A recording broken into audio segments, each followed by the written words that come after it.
ಎಲ್ಲರಿಗೂ ನಮಸ್ಕಾರ. ನನ್ನ ಹೆಸರು ಚಕ್ರಪಾಣಿ ಯಾದವ್ ಅಂತ. ನೀವು ನೋಡ್ತಾ ಇದ್ದೀರಾ ಚಕ್ರಪಾಣಿ ಯೂಟ್ಯೂಬ್ ಚಾನಲ್ನ. ಇವತ್ತು ನಾವು ಆ್ಯಪಲ್ ಗಿಡಗಳನ್ನ ಪ್ಲಾಂಟೇಷನ್ ಮಾಡ್ತಾ ಇದ್ದೀವಿ. ಆ್ಯಕ್ಚುಲಿ ಬಂದು ಇದು ಗಿಡದ ಗಿಡಕ್ಕೆ 10 ಸಾಲಿನ ಸಾಲಿಗೆ 10 ಮಾಡ್ತಾ ಇರೋದು. ಓಕೆ, ಇವತ್ತು ನಾವು ಗಿಡದ ಗಿಡಕ್ಕೆ 5 ಅಡಿ ಸಾಲಿನ ಸಾಲಿಗೆ 10 ಅಡಿ ಮಾಡ್ತಾ ಇರೋದು. ನೀವು ಈ ರೀತಿ ಮಾಡಬಾರ್ದು. ಗಿಡದ ಗಿಡಕ್ಕೆ 10 ಅಡಿ ಸಾಲಿನ ಸಾಲಿಗೆ 10 ಅಡಿ ಮಾಡಬೇಕು. ಎಕರೆಗೆ ಒಂದು 440 ಗಿಡ ಮಾತ್ರ ನಾಟಿ ಮಾಡ್ಕೋಬೇಕು. ಈಗ ಯಾವ ರೀತಿ ನಾಟಿ ಮಾಡಬೇಕು ಅಂತ ನಿಮ್ಗೆ ಹೇಳ್ಕೊಡ್ತಾ ಇದ್ದೀನಿ. ಈಗ ನೋಡಿ, ನಾವು ಗುಂಡಿ ಒಂದು ಉದ್ದ ಅಗಲ ಆಳ 1.5 ಗುಂಡಿ ತೋಡ್ಕೊಂಡಿದ್ದೀವಿ. ಮೊದಲನೇದಾಗಿ ನಾವು ಏನು ಮಾಡಿದ್ವಿ ಅಂದರೆ ಬೇವಿನ ಎಲೆಗಳು, ಬೇವಿನ ತಪ್ಪಲ ಮತ್ತು ಹೊಂಗೆ ತಪ್ಪಲಗನ್ನು ಹಾಕಿದ್ವಿ. ಈಗ ನೀವು ನೋಡ್ಬೋದು, ಅಲ್ಲಿ ಕಾಣಿಸ್ತಾ ಇದೆ ನಿಮಗೆ ಬೇವಿನ ಎಲೆಗಳು ಎಲ್ಲ 3-4 ದಿನ ಆಯಿತು ಹಾಕಿ ಕೆಳಗಡೆ ಒಂಚೂರು ಗೊಬ್ಬರ ಹಾಕಿದ್ದೀವಿ. ಅದರ ಮೇಲೆ ಎಲೆಗಳ ಹಾಕಿ ಅದರ ಮೇಲೆ ಸ್ವಲ್ಪ ಮಣ್ಣು ಹಾಕಿಟ್ಟಿದ್ದೀವಿ.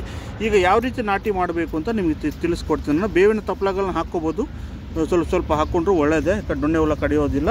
ಈಗ ನಾಟಿ ಮಾಡ್ತಾಯಿದ್ದೀವಿ. ಮಣ್ಣು ಹಾಕಮ್ಮ ನೋಡಿ, ಈ ರೀತಿ ಇವಾಗ ಸ್ವಲ್ಪ ಮಣ್ಣು ಹಾಕಬೇಕು, ಒಂದು ಅರ್ಧ ಅಡಿ ಮಣ್ಣು ಮುಚ್ಚಬೇಕು.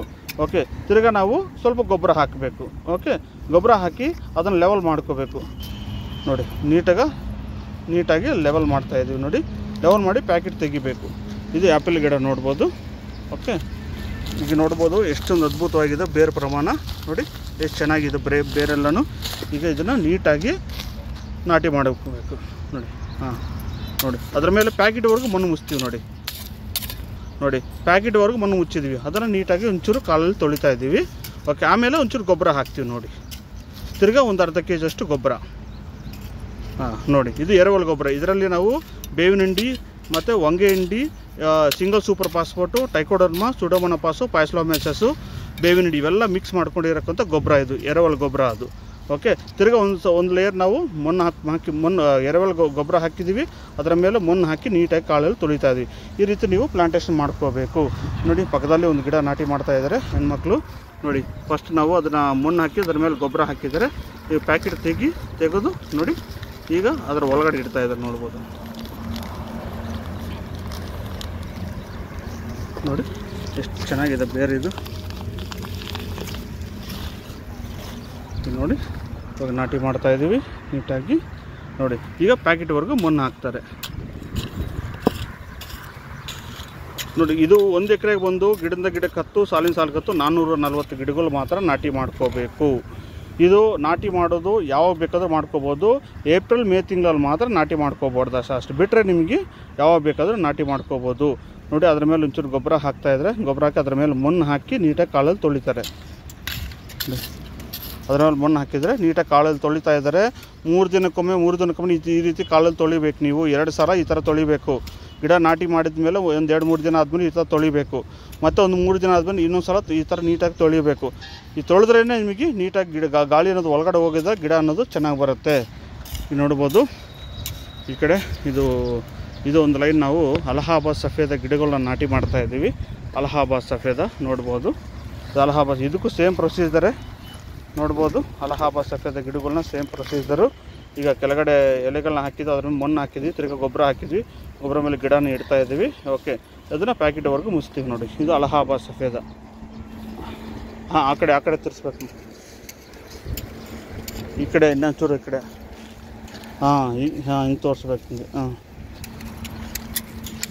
ನೋಡಿ, ಇದೇ ಥರ ಸಿಂಪಲ್ಲಾಗಿ ಮಾಡ್ಕೋಬೋದು ಆರಾಮಾಗಿ. ಸುಮಾರು ಜನ ಹೆಂಗೆ ಮಾಡಬೇಕು ಹೆಂಗೆ ಮಾಡಬೇಕು ಅಂತ ಸಿಂಪಲಾಗಿ ಮಾಡ್ಕೋಬೋದು, ಸಮಸ್ಯೆ ಏನಿಲ್ಲ. ಅದು ಈ ರೀತಿ ಸ್ಟಾರ್ಟಿಂಗಲ್ಲಿ ಸ್ವಲ್ಪ ಕೊಟ್ಟಿಗೆ ಗೊಬ್ಬರ ಹಾಕಿದರೆ ಡೊಣ್ಣೆ ಹುಳ ಉತ್ಪತ್ತಿ ಆಗುತ್ತೆ. ಅದರಿಂದ ಸ್ವಲ್ಪ ಅವಾಯ್ಡ್ ಮಾಡ್ಕೊಳ್ಳಿ. ಇಲ್ಲ ಕೊಟ್ಟಿಗೆ ಗೊಬ್ಬರನೇ ಇದೆ ನಮ್ಮ ಹತ್ರ ಅಂತಂದರೆ ಅಂಥವರು ಟ್ರೈಕೋಡರ್ಮಾ, ಸುಡೋಮೋನಾಸ್ ಮತ್ತು ವಾಸನೆ ಗುಳಿಗೆ ಇರ್ತದೆ, ಅವನ್ನ ಹಾಕ್ಕೊಂಡು ಸ್ವಲ್ಪ ನೀವು ಗುಂಡಿ ಒಳಗಡೆ ಹಾಕ್ಕೊಂಡು ನಾಟಿ ಮಾಡಿಕೊಂಡ್ರೆ ಒಳ್ಳೆಯದು. ಯಾಕಂದರೆ ಸುಮಾರು ಕಡೆ ಈಗ ಪ್ರತಿಯೊಂದು ಕಡೆಯೂ ಡೊಣ್ಣೆ ಹುಳ ಉತ್ಪತ್ತಿ ಆಗ್ತಾಯಿದೆ.